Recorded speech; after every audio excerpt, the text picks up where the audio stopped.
Assalamu alaikum wa rahmatullahi wa barakatuh. Today we are going to a very topical issue. US warns of possible terrorist attack in South Africa. Everybody around the country is talking about it, perhaps around the globe as well. And we try to unpack what exactly this is all about. With us in the studio we have a special guest. He is the chairman of the Media Review Network. He is Brother Zaakir Mayet. Let's welcome him to the program. Assalamu alaikum wa rahmatullahi wa barakatuh. Ahlan wa sahlan, Brother Zaakir. Wa alaikum salam wa rahmatullah.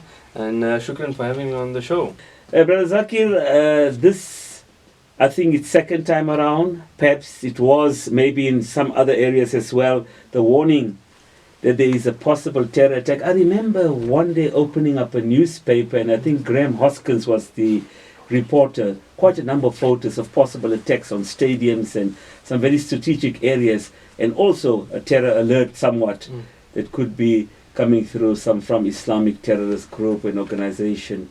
This time around, what is it we need to understand about this alert that has come out again? Well, with regards to this particular alert, it's not new to the United States. We know there have been fear-mongering from early on. For example, you mentioned it, the World Cup. We were accused that we were going to bomb stadiums, we were going to disrupt the World Cup.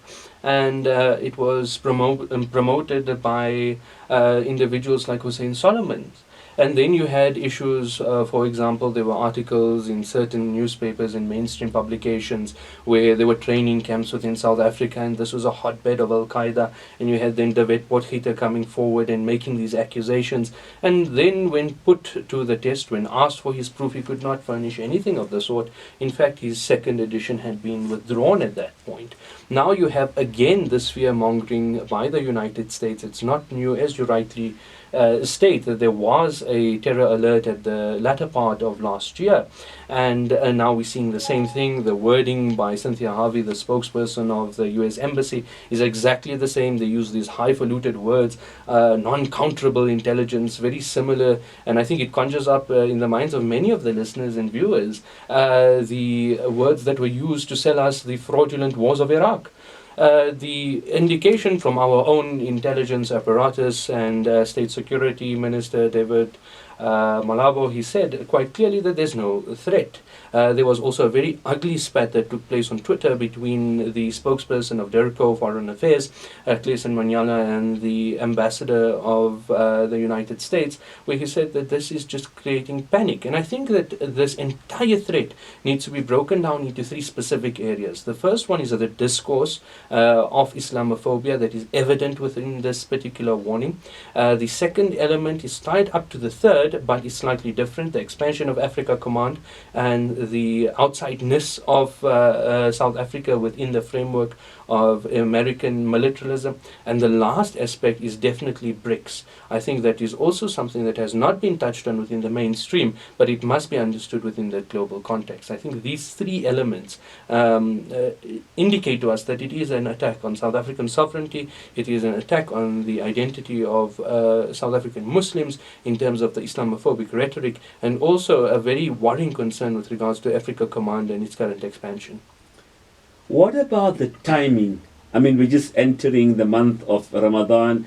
Was there any specific motive or objective towards the timing of these announcements that they brought out? Did you pick anything up? Most definitely. I think even if we look at majority of the reports, there is a clear linking of the terror alert with the warning that was given by ISIS that they must increase attacks throughout the world, and then the linking of that to Ramadan. And I think this is quite irresponsible, and it is also part of the United States process of dehumanization and painting the other as barbaric, as violent, and therefore justifying anything that they may do. This is not something new. It has been utilized to justify colonialism, and the discourse hasn't changed much.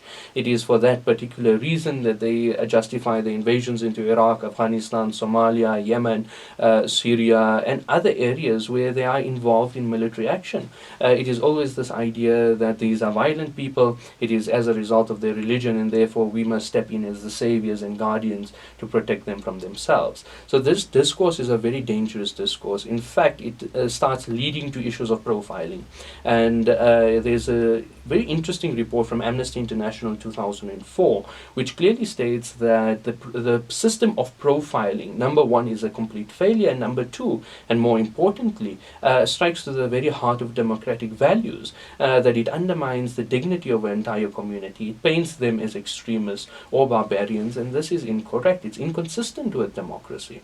And if we look, for example, and they gave these two examples that stood out in my mind, Timothy McVeigh did not fit the profile. If we look at, there were two snipers that were in the area of the United States, and they were killing people en masse, and the problem with the police force is that they were looking for, as they deemed it per the profile, a quiet, secluded white gentleman. And that was not the individuals that were behind the attacks. So the system of profiling and the attempt to export it to South Africa is very, very concerning. And also, I think we have to be very cautious of an aspect of false flag operations within South Africa.